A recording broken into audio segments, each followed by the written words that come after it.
조은석 특검을 갖다가 한번 보겠습니다. 조은석 특검 누구냐? 조은석 특검이요. 그 어디 출신이냐면 전라남도 출신이에요. 전라남도 장성에서 태어나가지고 고등학교는 어디에서 나왔느냐? 광주에서 나왔대요. 광주에 가면 광덕고등학교라고 있대요. 광덕고등학교. 근데 이제 그 광덕고등학교가 그런 학교가 있었나? 뭐 광주에 있는 학교 제가 뭐 광주일고 뭐 서석고 뭐 유명한 학교들 이렇게 몇 군데 있지 않습니까? 그래서 광주에 있는 학교들 제가 많이 들어봤는데 광덕고는 처음 들어보네 했는데 근데 광덕고가 조은석 특검이 1회였대요. 그러니까 일기란 이야기지. 그러니까 그렇게 이제 유명하지 않은 그러니까 신생학교였던 거예요.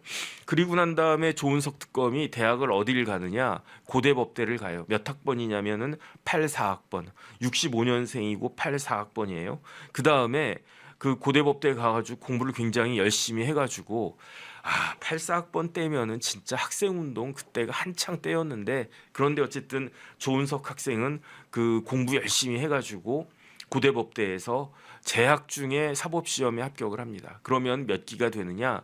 사법연수원 19기가 되는 거예요. 그런데 사법연수원 19기에서 조은석 학생과 마찬가지로 무지하게 공부 열심히 해가지고 재학 중에 합격한 사람들이 여러 명 있어요. 근데 그 중에 대표적인 사람이 누구냐? 뭐 대법관도 있고 뭐 수석한 뭐 누구도 있고 뭐 다 있는데 그래도 딱 하면 아는 사람 검찰 출신의 누구랑 동기냐면 우병우 민정수석하고 동기예요. 우병우 수석이 84학번이고 그런데 우병우 수석은 또 그 초등학교도 일찍 들어가가지고 국민학교도 일찍 들어가서 최연소 합격을 했어. 그 다음에 그 뭐 연수원 성적도 좋고 해가지고 검찰에 초임도 뭐 그 본청 서울지검 해가지고 검찰에서 우병우 하면 무지무지하게 유명하다. 저는 그런 그 뭐 그건 뭐 다 아실 거고. 그다음 또 누가 있냐면 19기에 재학 중에 합격하지는 않았지만은 마찬가지로 19기 동기가 있었는데 그 사람이 누구냐?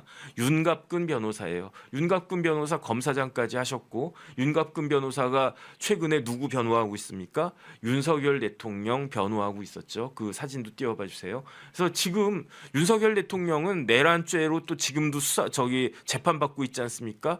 그 탄핵 때도 윤곽근 변호사가 굉장히 핵심적인 역할을 했지만 지금 내란죄 형사 재판도 윤곽근 변호사가 아마 많은 역할을 갖다가 할 거예요. 그렇게 윤곽근, 우병우 뭐 그 이런 사람들하고 같이 그 연수원 동기이고 그 다음에 같이 이제 그 검찰도 같이 임관해가지고 쭉 검사 생활했던 사람이 조은석 특검이다. 그래가지고 그 제가 어제도 말씀을 드렸지만 이 뭐든지 어렸을 때 하는 사람들이 일을 잘하잖아요. 그러니까 뭐 저같이 나이 들어서 변호사하는 사람보다 그 시험 일찍 붙어가지고 일찍부터 머리가 빨리빨리 돌아갈 때부터 변호사하는 사람들이 뭐 아무래도 조직에서도 더 그 인정받고 그렇지 않습니까? 그러니까 우병우도 마찬가지고 조은석도 마찬가지고 아주 그냥 검찰에서 잘 나갔어요. 근데 우병우 수석의 성적은 조금 더 좋았나 봐요. 조은석 특검은 초임이 성남에서 시작했어요. 이게 성남에서 시작했으니까 뭐 그렇게 나쁘지 않았다는 이야기고 그러다가 이제 뭐 울산 갔다가 서울지검 갔다가 그러다가 2003년에 대검 중수부로 들어가요. 대검 중수부에 검찰 연구관으로 가는데 그런데 조은석 특검 이후에 한 2년쯤 뒤에 대검 중수부에 검찰 연구관으로 들어간 사람이 있다고 그랬었어요. 그 사람이 누구냐? 그 사람이 윤석열 대통령이에요. 윤석열 대통령이 79학번이니까 저 조은석 특검 이런 사람들보다 나이는 5살이나 많지만 시험은 또 한참 늦게 붙어가지고 조은석 특검보다도 4년이나 검찰 기수로는 4년이나 후배예요. 근데 먼저 이제 조은석 특검이 뭐 이제 검찰이든 뭐 법원이든 어디든 뭐 신문사도 마찬가지인 것 같은데 나이가 중요한 게 아니라 기수가 중요하잖아요. 그러니까 먼저 이제 기수로 해가지고 중수부에서 검찰 연구관 하고 그 다음에 그 2004년도에는 대검에 공판 송무 과장을 했었어요. 그런데 이 당시에 대검에 중수 이과장 했던 사람이 누구라고 그랬습니까? 제가 조금 전에 말씀드렸듯이 오광수 민정수석이 그 당시에는 대검의 그 중수 이과장이었어요. 그러니까 조은석 특검하고 오광수 그 민정수석하고 나이 차이는 조금 있는데 워낙 조은석 수석이 이제 사법시험 일찍 붙어가지고 재학 중에 합격했으니까 그러니까 나이 차이는 조금 있는데 그래도 대검에서 과장을 같이 했던 사이다. 그 누구야 지금 그 오광수 민정수석은 18기고요. 조은석 수석은 19기예요. 딱 한 기수 차이예요. 그리고 난 다음에 아주 그냥 조은석 수석도 그 검찰 커리어가 굉장히 좋아요. 그래가지고 국가수사개혁단 대변인도 하고 그 다음에 2006년도에는 대검에 범죄정보 제2담당관 아주 핵심적인 요직이거든요. 우리나라 범죄 정보를 다 종합해가지고 분석하고 방향을 제시하고 그런 자리인데 그 범정 2담당관 2006년도에 하고 그 다음에 2007년도에는 범정 1담당관도 담당하고 그러니까 이야기를 딱 들어보니까 그 조은석 특검에 대해서 검찰 내부에서 평가가 어떤가? 수사도 잘한다. 수사력도 있다. 그 다음에 기획력도 있네. 이 친구가 검찰은 조직 아닙니까? 판사는 자기 사건을 갖다 이렇게 막 판결 쓰는 게 판사라고 하면 검찰은 시스템으로 움직이는 데가 검찰이잖아요. 그러니까 기획력도 중요한데 조은석 저 친구 아주 똘똘하네. 수사력도 있고 기획력도 있고 또 한 가지 뭐가 있다? 세 번째로는 강단도 있네. 그러니까 조은석 특검은 수사력 기획력 머리 좋다는 이야기고 강단까지 있다. 그러니까 거의 뭐 우병우 그 민정수석하고 비슷한 정도로 아주 그냥 검찰의 에이스였던 것 같아요. 그런데 그 캐릭터가 있다는 이야기 쉽게 말하면 그래서 뭐 조직하고 막 그런 게 조금 뭐 불화도 있다 뭐 그런 이야기도 있던데 어쨌든 검찰 커리어가 처음에는 성남부터 시작해서 뭐 울산도 가고 뭐 의정부도 가고 막 그랬지만 그 이제 그 딱 그 검찰로서 이제 한 10년 차 정도 됐을 때부터는 아주 그냥 검찰의 핵심적인 자리를 갖다가 그 쫙 하다가 대검의 범정 2담당관 1담당관 하다가 중앙지검으로 가서 형사 3부장 하고 그 다음에 대검의 대변인도 하고 아주 출세 코스를 쫙쫙쫙 밟았어요. 그리고 난 다음에 북부지검의 차장검사로 또 승진하고 그 다음에 순천지청장도 굉장히 그게 이제 순천지청이 전라남도 남부 쪽에 있어서는 그 제일 큰 지청 아닙니까? 그러니까 순천지청장도 굉장히 그러니까 요직이거든요. 순천지청장하고 그러다가 2013년도에 검사장으로 승진을 갖다가 합니다. 옛날에는 서울고등검찰청 형사부장도 검사장으로 쳐줬어요. 지금은 그 검사장 자리가 많이 줄었는데 앞으로는 검사장 자리 다 없어질 거야. 아니 검찰청이 없어지는데 검사장이 뭐 무슨 의미가 있겠습니까? 그냥 공소청장 정도만 있겠지. 그냥 한 차관급으로 공소청장 하나 두고 그다음 뭐 공소청이 뭐 할 일이 있나? 어쨌든 저는 그런 생각이 듭니다. 그다음에 그래가지고 2013년도에 그 누구야 그 조은석 그 특검이 2013년에 이제 검찰 시작한 지 딱 20년 만에 검찰 임관을 군법무관 갔다가 93년도에 성남지청 초임 검사로 딱 발령 받았는데 딱 20년 만에 그 검사장이 딱 되는 거예요. 그런데 제가 좀 전에 말씀드렸던 우병우 민정수석은 검사장에서 안 됐어요. 검사장이 안 돼가지고 탈락했어요. 검사장에서. 그래가지고 우병우 수석이 너무너무 열받았다는 거 아닙니까? 내가 일을 어떻게 했는데 진짜 내가 어떻게 일을 했는데 내가 나를 검사장도 안 시켜? 이 선배들이 검찰 선배들이 어쨌든 일을 빠득빠득 갈아가지고 결국 이제 민정수석 했다 그 이야기가 뭐 들리던데 그 다음에 그리고 난 다음에 이제 조은석 그 특검은 서울고등 형사부장이 검사장 자리예요.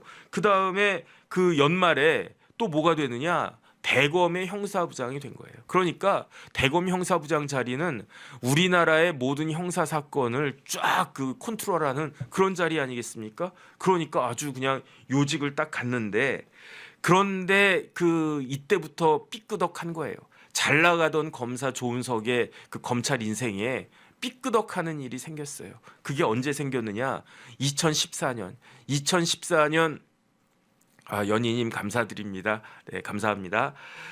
2014년에 무슨 일이 있었습니까? 2014년 4월이었나요? 그때 배가 침몰했어요. 그 배가 어떤 배입니까? 그 배가 세월호였어요. 그런데 세월호가 침몰했을 당시에 조은석 검사장이 뭐였다고요? 대검찰청의 형사부장이었어요. 그러니까 우리나라 모든 형사 사건을 다 지휘하는 그러한 자리에 있었어요. 그러한 자리에 있었는데 그런데 그 세월호 사건 때 대검 형사부장 조은석이 이런저런 그 수사 같은 것들에 대해서 뭐 이것저것 뭐 이렇게 뭐 어느 정도 뭐 이렇게 지침도 내리고 뭐 보고도 하고 막 그랬겠죠. 청와대에 막 보고도 하고 그랬겠죠. 그런데 청와대하고 그 대검 형사부장하고 조은석 형사부장하고 사이에 삐끄덕한 게 있었던 것 같아요. 그러니까 다시 말해서 야 이게 그 안타까운 그러한 그 희생이고 정말로 그 진짜 마음 아픈 그거지만 이게 그 형사적인 문제냐 뭐 이런 생각들을 그 당시 박근혜 정부에서 그 다음에 박근혜 정부의 그 당시 민정수석이 누구였습니까? 우병우 수석이었단 말이에요.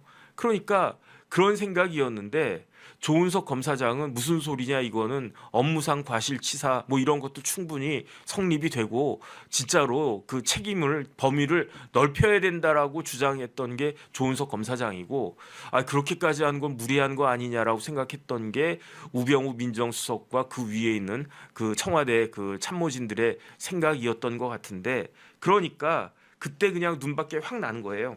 그래가지고 대검 형사부장으로 있다가 그러다가 발령을 어디로 받았느냐? 청주지검장으로 발령을 받고 청주지검장으로 2015년 2월 달에 발령 받았는데 10개월 만에 어디로 발령 받냐면요. 사법연수원 부원장으로 발령을 받아요.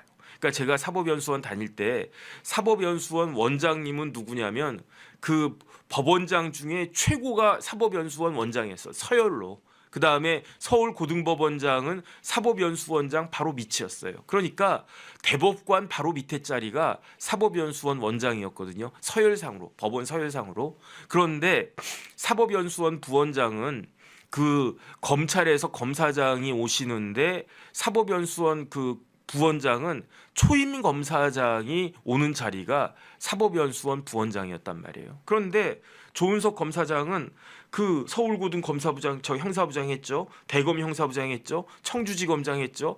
네 번째 그 보직을 받았는데 그 자리가 사법연수원 부원장이었던 거예요. 그 이야기는 뭐냐면은 당신 우리 정권하고는 같이 그 정권의 철학과 정치 철학과 맞지 않으니까 조은석 검사장 웬만하면 옷 벗지 이런 시그널이었는데 그런데 조은석 그 검사장이 조은석 사법연수원 부원장이 그 자리에서 그냥 꿍 하고 버틴 거예요.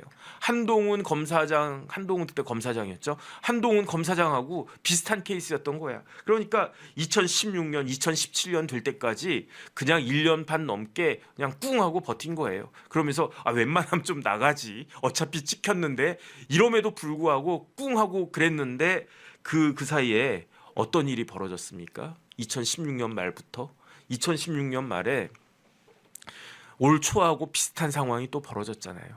대통령이 탄핵이 됐단 말이에요. 그래가지고 그 기사를 갖다 조금 전에 그 띄워졌던 그 기사를 다시 한 번만 띄워봐 주세요. 그래서 그 기사가 어떻게 딱 나왔느냐? 부활했대요. 부활. 뭐 예수님인가 부활하게? 왜 어떻게 부활했느냐?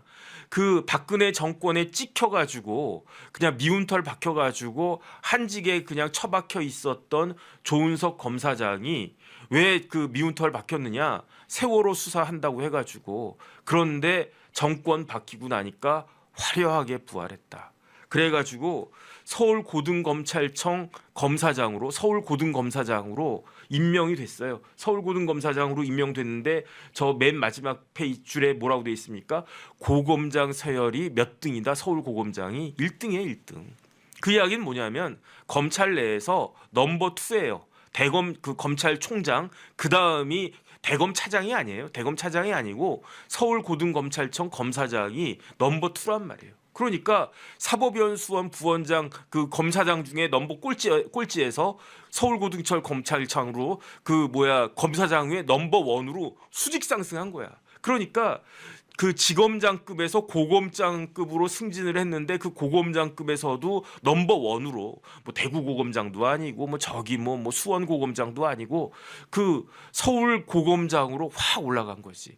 그리고 난 다음에 법무연수원장까지 그랬다가 옷을 벗어요. 왜 옷을 벗었냐? 2019년 7월에 옷을 벗는데 왜 옷을 벗었냐면 후배가 검찰총장이 됐거든.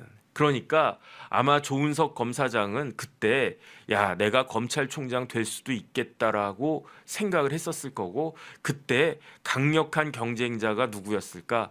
아마 봉욱 대검 차장하고 연수원 19기에서 그 검사장 되면 봉욱 아니면 그 뭐야 나다 이렇게 생각하지 않았을까? 제 뇌피셜입니다. 틀릴 수 있어요. 그런데 엉뚱하게 후배가, 그것도 한참 후배가 검찰총장이 된 거야. 그 검찰총장이 누굽니까? 윤석열 검찰총장이 된 거예요. 그러니까 원래 그 전임자가 누구냐면 그 조은석 그 특검의 그 윤석열 검찰총장의 전임자가 문무일 총장이었단 말이에요. 문무일 총장이 이재명 대통령하고 동기예요. 연수원 18기. 오광수 수석하고도 동기입니다. 연수원 18기. 그러면 그다음 검찰총장은 한 19기 정도 되는 거 아니겠습니까? 그래서 만약에 19기가 된다라고 하면 제가 봤을 때에는 뭐 제가 뭐 인사권자도 아니고 그렇지만 만약에 제가 대통령이었으면 연수원 19기에 검찰총장 누가 있을까? 1번 봉욱, 2번 조은석 이렇게 생각했을 텐데 갑자기 문재인 대통령이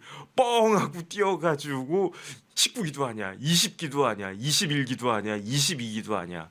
윤석열 그 검사를, 중앙지검 검사장을 검찰총장으로 딱 하고 임명하네. 그러니까 조은석 검사장은 에라이 뭐 나는 더 이상 그게 없겠구나. 아니 검찰총장 다음에 뭐 이렇게 거꾸로 와도 뭐 몇 기 뭐 한 뭐 22기나 21기나 이 정도로 오겠지 19기까지 오겠느냐 그러면서 그냥 옷을 갖다가 딱 벗었는데, 여기서 저는 어떤 생각이 딱 드냐면 만약에 그때 그 문재인 대통령이 윤석열 검사장을 검찰총장 시키지 않고 조금 아껴놨다가 뭐 한 19기나 20기나 이렇게 검찰총장 시키고, 제가 봤을 때 봉욱 그 대검 차장 같은 분 검찰총장 시켰으면 아주 잘했을 거예요. 아주 그 평이 막 그랬거든. 그 다음에 조은석 검사장은 제가 봤을 때 약간 좀 그 쉽지가 않았을 수도 있겠다 생각이 드는 게, 왜냐하면 문무일 검찰총장이 광주 사람이거든요. 문무일 검찰총장은 광주 일고 나오고 그 다음에 고대법대 나왔거든요. 그래서 그 전임 검찰총장이 광주 사람이고 광주에서 고등학교 나오고 고려대 법대 나왔는데, 그 이어서 받는 검찰총장도 뭐 고대법대 그냥 뭐 괜찮을 수 있어도 또 광주의 고대법대야 뭐 이런 이야기 나올 수 있으니까. 근데 어쨌든 제가 봤을 때 만약에 윤석열 총장이 아니고 뭐 다른 사람 뭐 19기나 20기나 거기서 검찰총장이 배출됐다라고 하면, 그리고 난 다음에 그 다음 검찰총장으로 윤석열 검찰총장을 임명했다라고 하면 역사가 바뀌지 않았을까, 저는 개인적으로 그런 생각이 듭니다. 그리고 난 다음에 이제 변호사 개업을 했어요. 조은석 검사장이 변호사 개업을 2019년 7월에 변호사 개업을 했는데, 그리고 나서 한 1년 반쯤 쉬다가 조은석 검사장이 뭐로 임명이 되느냐, 문재인 대통령이 최재형 감사원장의 제청을 받아서 조은석 검사장을 그 차관급인 그 감사위원으로 임명을 합니다. 그게 언제냐면 2021년 1월 달이에요. 2021년 1월 달인데 그거 좀 띄워봐 주세요. 그랬는데 2021년 1월에 감사위원이 됐는데, 감사위원도 임기가 있단 말이에요. 감사위원 임기는 4년입니다. 그러니까 2025년 1월인데 아까 그 사진, 다음 사진 좀 띄워봐 주세요. 그런데 2025년 1월이 딱 됐는데 그 사이에 뭐가 있었습니까? 감사원 임기가 3년이다. 3년. 그러니까 2024년 아니다. 거기 4년이에요. 그러니까 올 1월까지 그 감사위원을 갖다가 했는데 근데 그 감사위원을 하는 동안에 어떤 일이 있었습니까? 정권이 교체가 된 거지. 아이씨, 내가 검찰총장 하고 싶었는데 후배가 검찰총장을 했네. 근데 내가 위원 하고 있는데 후배가 나이는 나보다 많지만 어쨌든 검찰로는 후배가 대통령까지 됐네. 그러면서 정권이 바뀌었네. 그러니까 어떻게 했습니까? 그러니까 감사위원 딱 됐는데 그 가운데가 최재 감사원장이고 그 다음에 그 맨 오른쪽이 감사원 사무총장이고 그랬는데, 그때 그 윤석열 정권에서 감사원 통해 가지고 이런저런 그 문재인 정권의 이런저런 비리 같은 것들 막 그 뭐 이렇게 그 뭐 하지 않았습니까? 그 중에 하나가 뭐였냐면 전현희 지금은 국회의원인데 그때는 그 전현희 그 뭐죠? 그 위원장이었는데 국민권익위원회 위원장이었는데 전현희 위원장 관련해 가지고 그 감사원에서 감사를 했었는데 그때 감사원 감사할 때 주심 감사위원이 그 누구였느냐? 조은석 위원이었어요. 그런데 그 뭐 주심 감사위원이라고 하더라도 감사위원이 뭐 직접 나가서 진두지휘하고 그렇진 않잖아요. 어디서 그런 것들을 하느냐? 감사원 사무처에서 하거든요. 그러니까 맨 오른쪽에 사무총장인데 사무총장 지휘하에 그 감사 쫙 해가지고 감사 결과 보고서 딱 나오면 감사위원이 주심 감사위원이 그걸 딱 보고 아 이거는 이렇다 이건 이렇다 조율해가지고 감사를 갖다가 결과를 딱 내보내는 그런 시스템인데 이게 조은석 감사위원하고 사무처하고 특히 이제 전현희 그 권익위원장 관련해 가지고 완전히 빵하고 부딪혔어요. 그래가지고 저때 보면은 검사 출신 감사위원이 감사 그 결과 보고서를 받아보고 자기가 검토 보고서를 썼는데 140쪽이나 쓴 거예요. 감사위원이 자기 자리에 앉아가지고 아니 제가 연수원 때 그 저희 지도 교수님 제가 되게 좋아하고 존경하는 분인데 그분도 뭐 이렇게 검사장 여러 군데 하시다가 감사위원 하셨어요. 그래야 제가 옛날에 그 교수님 한번 인사드리러 간다고 해가지고 감사위원 저기 삼청동인가 저기 이렇게 위에 있는데 아주 그냥 좋아요. 그냥 방도 넓고 그래가지고 교수님 인사드렸던 기억이 나는데 근데 그 조은석 감사위원이 자기 자리에 앉아가지고 140페이지를 갖다 막 쓴 거야. 전현희 위원장 검토 결과 감사 결과 보고서 뭐 유병호 그 총장이 갖고 온 걸 딱 보고 이거는 이래서 문제고 이건 이래서 문제고 그거를 14페이지도 아니고 140쪽을 그 검토 보고서를 갖다가 써가지고 딱 냈는데 그 내용을 갖다 보니까 그 감사위원회 의결이 없었다. 쉽게 말하면 전현희 위원장 관련해 가지고는 감사위원회 의결이 없었기 때문에 감사원의 감사 자체가 직권남용 권리행사 방해죄가 가능하다. 그 다음에 감사원이 뭐 이런저런 보도자료 냈는데 그거는 허위 공문서 작성에 해당하고 그렇기 때문에 허위 공문서 작성죄, 동행사죄에 해당한다. 이런 내용을 보고서 이렇게 딱 쓴 거예요. 그래가지고 그때 윤석열 대통령 있을 때 저런 이야기가 아주 그냥 뭐 나와가지고 그때 그냥 뭐 전현희 그때 위원장 뭐 이렇게 뭐 그 감사 받으면서 죽음의 공포를 느꼈다 뭐 그런 이야기도 하고 그랬었는데 이제 그러다가 어떻게 됐습니까? 그러다가 저 가운데 있는 최재해 감사원장이 탄핵됐잖아요.